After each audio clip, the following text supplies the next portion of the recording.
Gatlinburg has not been the same. People who normally come here to get away had to get out fast last week when a wildfire shut down the city. But Betsy and Mike Harris and their dog Chapman came back Wednesday. The fire kept the couple away from their vacation home and trapped their dog inside. But these firefighters kicked in the door and rescued Chapman. The Harrises' return to Gatlinburg had meaning. Some homemade goodies that we made for you guys. Just wanted to say again thank you, and we really appreciate you guys. Almost 1,800 buildings were damaged or destroyed. Up this winding mountain road, Mike and Betsy went to see theirs. And we love this place. This was my birthday present 3 years ago. What a mess. This was the master bedroom, as you can see. Any place called home isn't just another place. I mean, we didn't know what to expect. We thought there might be a few things left. So imagine what it must be like seeing nothing. Just can't believe it. I can't believe it's all gone. But somewhere in nothing is something that matters. I have to find my Bible in here. Among the things torched, This stuff, that's the Bible cover. memories and possessions. You know, marked up and studied out of, and had intended to just pass it down. So I hated to lose it. But the fire was unrelenting. Not much stood up to it, not even the Bible. Yeah, it just didn't make it. It's heartbreaking, but ultimately we're happy, you know, that we got out okay and that our dog got out okay. We'll rebuild, and it'll be good. It'll be good. The view first brought them here. It's bringing them back. Colleen Harry, WBTV, on your side. I think when I told my kids, you know, that day when I was going to tell my race team, those two moments really hit me hard. And since then, it's been all business. But I expect Homestead, you know, that final race to definitely be a very emotional one. Big round of applause. Off the track, what an incredible year this has been. You know, these types of moments, the interaction with the fans, it's been overwhelming. You know, things that the tracks have done, things that the fans have maybe said to me personally or through social media. And then, you know, for the Hall of Fame to do something like this, to gather all these cars. This is not an easy task to find these cars, to track them down through a lot of different people and then get them here all at one time. So, you know, this really means a lot to me because it really shows you where it all started and where it's come to. And it's been a pretty amazing journey. Richard Sheltra would have turned 21 years old Thursday, the child of two firefighters. I was actually 4 months pregnant with Richard when I did my last fire. So he's kind of bred for a firefighter, if you can be. Marking the first birthday without their youngest will be tough. But yeah, it will be bittersweet. But Lene Sheltra is focusing on the good, thanks to Richard's favorite, chocolate chip cookies. Tyler, my daughter, and Richard always used to argue who ate the most cookies. It was always Richard, of course. The idea is simple. Pay it forward and thank a first responder with a cookie. So this whole movement is about, let's really thank these guys that put their lives on the line for our community. In every community across the country.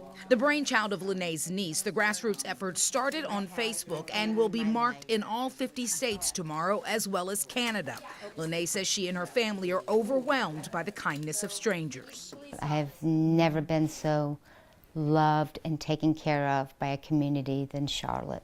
Lene's girlfriends are no exception. 3 in each bag.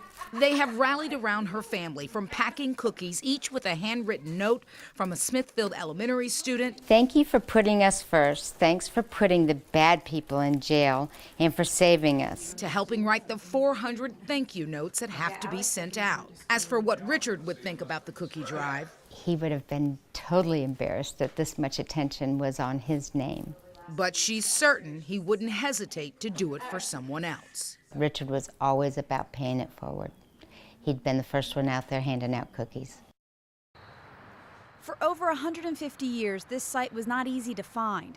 Boy Scout Hoke Thompson changed that for his Eagle Scout project. These slaves they were buried in just wooden caskets. He says there were indentations in the ground and stones, but he wanted to do more. We did what was called ground penetrating radar, which is technology that can scan underneath the ground. David Blackley is a member of the cemetery committee at Sardis Presbyterian Church. He has taken care of this graveyard. This was a project that needed to be done.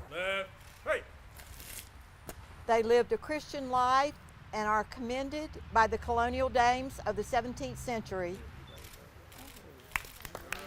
It's nothing to be ashamed of, but it's something to learn from. Clarissa, Jimmy Lee Kirkpatrick read some of the names of the people who could be buried here. Charity, and her children. My people were slave owners, and I don't know how to talk about that. Right. So I'm glad you brought it up. Kirkpatrick walks where his ancestors are buried. Well, this is, to me, a very spiritual place. He says he's not angry, but rather inspired by his family's strength, and he appreciates others recognizing their dignity. It just validates my belief in humanity, that people do grow, people do learn, people do change, and people are basically good. Generations in the future will always notice that this here is a cemetery with slaves in it that have built this city, and they do need to be respected. In the world of college sports, women's athletics are not exactly heralded on every campus. But at Winthrop University, when I was a freshman, he always said that I was his favorite player. The women's basketball team had a fan among fans. He had a cookout for us every September where he paid for it. He cooked, he put it together. Lawrence Darby's job title was janitor at the Coliseum, but he made it his business to champion the team. We're not really celebrated like the boys are, so I guess he was just like our #1 fan here, and he was at every game, and we loved that he was there to support us. So imagine Sunday when word got out that Darby was in a horrible car crash. It took the air right out of me. The school's janitor, the team's friend, died in that wreck in Chester County. Coming in the Coliseum today, I just miss him. Coach Kevin Cook is starting his 6th season. Darby had been working at Winthrop for 16 years. The coach and the janitor became fast friends. Every day he would take a little bit extra time cleaning my office, and we enjoyed solving the world's problems for the first 15 minutes of every day. After 3 years, Erica Williams will no longer see Darby watch her play. It kind of hit me hard. The custodian, the fan, is gone, but the man who was also a DJ known as Sir Lawrence Darby will be with the Lady Eagles. I actually have his name on my shoe. Every game from now on, I'm going to play for him because he was a big influence and a big supporter. Darby walked these hallways where the Hall of Fame celebrates athletes. These athletes are celebrating a janitor.